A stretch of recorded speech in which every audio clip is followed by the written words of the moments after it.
நீ ஏன் ஓட்டுக்கு காசு கொடுக்கல இப்படின்னு கேட்டதுக்காக ஒரு கொலை விழுந்திருக்குப்பா. ராம்நாட்டில் நவாஸ் கனி ஓபிஎஸ் ரெண்டு பேருக்கும் பயங்கரமா போட்டி போயிட்டு இருக்கு. ஸோ ஓபிஎஸ் வந்து நம்மளை பத்தி எல்லாருக்குமே தெரியும். அவர் வந்து தன்னோட இதுதான் அவரோட வாழ்வாசாவா போராட்டம், தன்னோட முழு பலத்தையும் இறக்கி அவரோட காசை முழுசா வாரி இறைச்சி இந்த ஓட்டு, அதாவது இந்த எலெக்ஷன் வந்து பிரச்சாரம் பண்ணியிருக்காரு.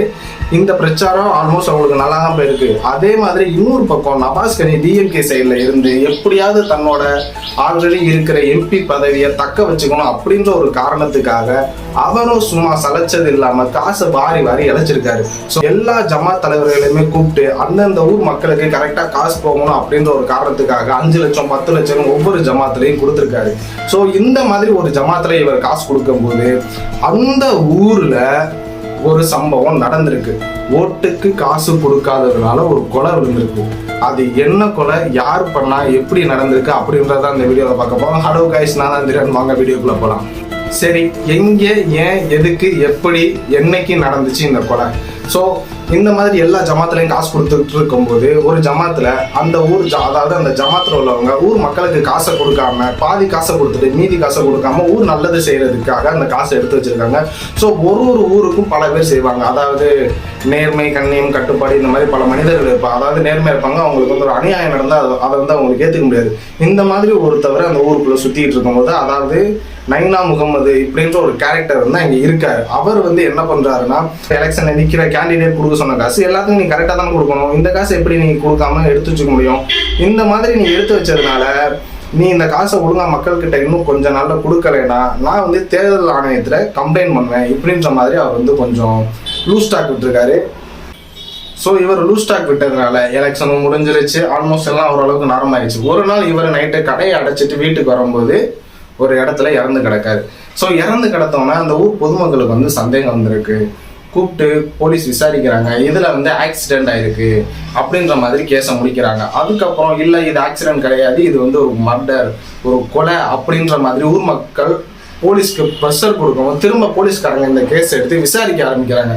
விசாரிக்க ஆரம்பிச்சதுனால அதுக்கப்புறம் என்ன நடந்திருக்குன்னா, ஃபைனலாக இவங்க வந்து ஒரு கன்க்ளூஷன் போடுறாங்க. அதாவது இது வந்து ஆக்சிடென்ட் கிடையாது, அதாவது விபத்து கிடையாது, இது வந்து ஒரு கொலை தான் அப்படின்ற மாதிரி அவரோட பின்பக்கம் அடிபட்டிருக்கு. அதுக்கப்புறம் அதே முஸ்லீம் சமுதாயத்துல சேர்ந்தவங்க ஒரு 5 பேரை வந்து போலீஸ்காரங்களுக்கு வந்து சந்தேகம் வந்திருக்கு. அந்த 5 பேருமே ஒரே குடும்பத்தை, அதாவது ஒரே ஃபேமிலியை சேர்ந்தவங்க, அதாவது கூட்டு குடும்பமா இருப்பாங்கல்ல, அந்த மாதிரி ஒரே குடும்பத்தை சேர்ந்தவங்க.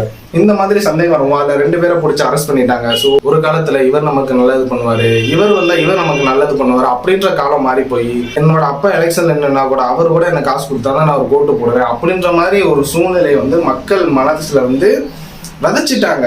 நீ எவ்வளவு தெரிஞ்சவன வேணாலும் இரு, நீ எனக்கு காசு கொடுத்தாலும் உனக்கு ஓட்டு அப்படின்ற ஒரு நிலைமைக்கு மாத்துனது மக்களா இல்ல இந்த மாதிரி மக்களை பழக்கப்படுத்தி அரசியல்வாதிகளா? இந்த இடத்துல ஜனநாயகம் செத்து போச்சு. அதாவது இந்த முஸ்லிம்ஸ்லாம் நான் நிறைய பேர் பார்த்திருக்கேன். இந்த பழனி பாபா அவர்களோட ஸ்டேட்டஸ் வந்து நிறைய பேர் வைப்பாங்க. அதை பார்த்து நிறைய பேர் இந்த மாதிரி கேள்வி கேட்காதீங்க. கேட்டீங்கன்னா இதுதான் நிலைமை.